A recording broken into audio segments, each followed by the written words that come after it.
Come and knock on our door.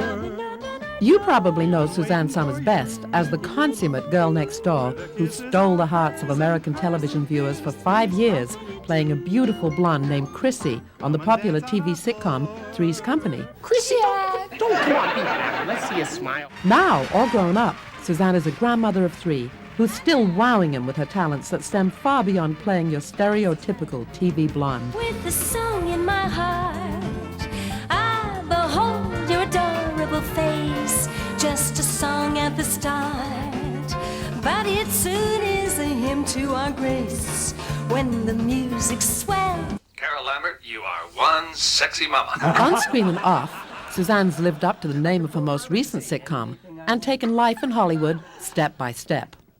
So far, it's been an interesting journey. In addition to being a successful entrepreneur with her Thigh Master and Butt Master fitness products, Suzanne's also a best-selling author. In her first book, Suzanne tackled her father's alcoholism. This time out, the objects of her affection are the other men in her life, husband Alan Hamill and Bruce, her adult son from her first marriage. I discovered while she's certainly a survivor, Suzanne's life story has been anything but Cinderella.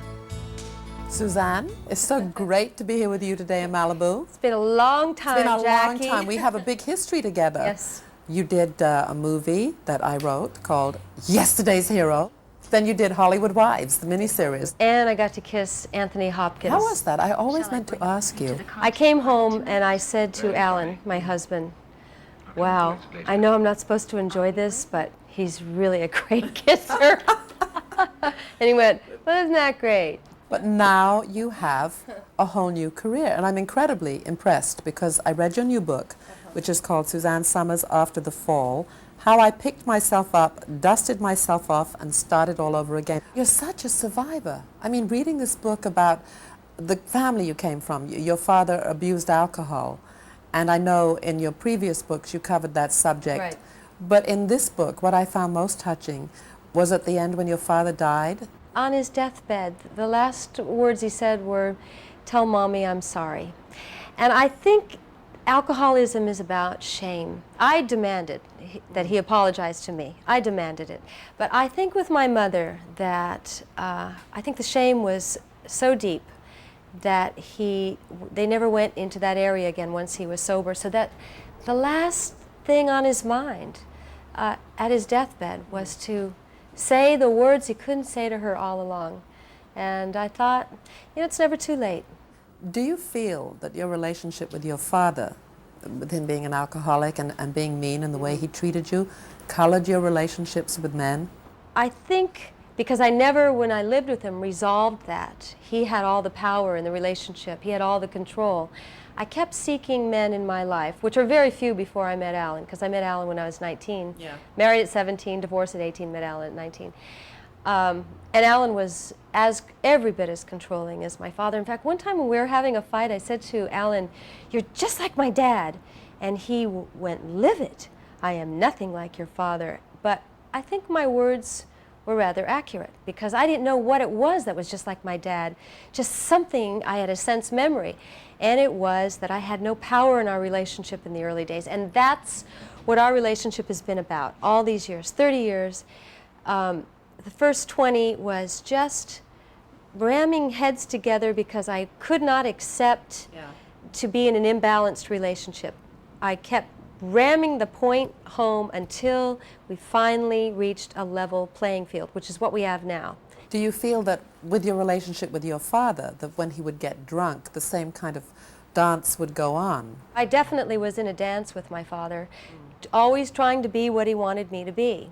And in the initial days with Alan, I was trying to be what he wanted me to be. I would dress a certain way thinking he liked that. One day he said, you shouldn't dress that way. Oh. I was trying to dress sexy, but I didn't really know how to pull it off at that time. But I was really just doing it because I'd met somebody who wasn't in my league. He wasn't in my league, and I wanted to be there. So that was just codependent thinking at that time. It was somebody who was still sick. How did you get out of it? Well, a series of events. My son was had a serious accident when he was 3. And he was run over by a car, and then he had these nightmares once he got out of the hospital, and I didn't know what to do, so I took him to the community mental health center. Yeah. And she started treating him through therapy, and she said, in order to deal with him, you must come too. And I said, of course. And after a year, she said, he's okay, but I'd like you to stay. Oh, no. And I said, why? And she said, you have the lowest self-esteem of anyone I have ever met. And that was the beginning of my life, because then I thought, I have to correct everything that's wrong with me. Now, when you and Alan got married, how old was your son, Bruce? He must have been around 10 or 11. Reading the book, I see that he was not happy about this and that you had tremendous problems. 3 things happened. Bruce went from having me all to himself, 100%. Then I moved in with Alan, and now he's got 50%. And then in that first year, my career took off in that indescribable way, and now he had a poor third of me, doing the best I can, and I can't. He's such a sweet child. He's putting on a happy face all the time, like, yeah, this is great, this is great. But Alan ignored him because Alan felt so guilty living with Bruce and not living with his own son, who was the same age. Did you feel any guilt? Because obviously you put Alan first. This is not a happy experience, and I'm mad at myself now looking back that I allowed that I allowed Alan's disregard. Stuns me today. Yes. But how else do you learn?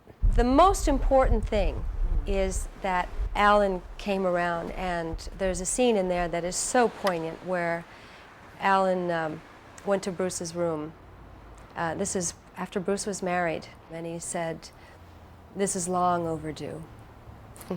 And he said, "I'm so sorry the way I treated you."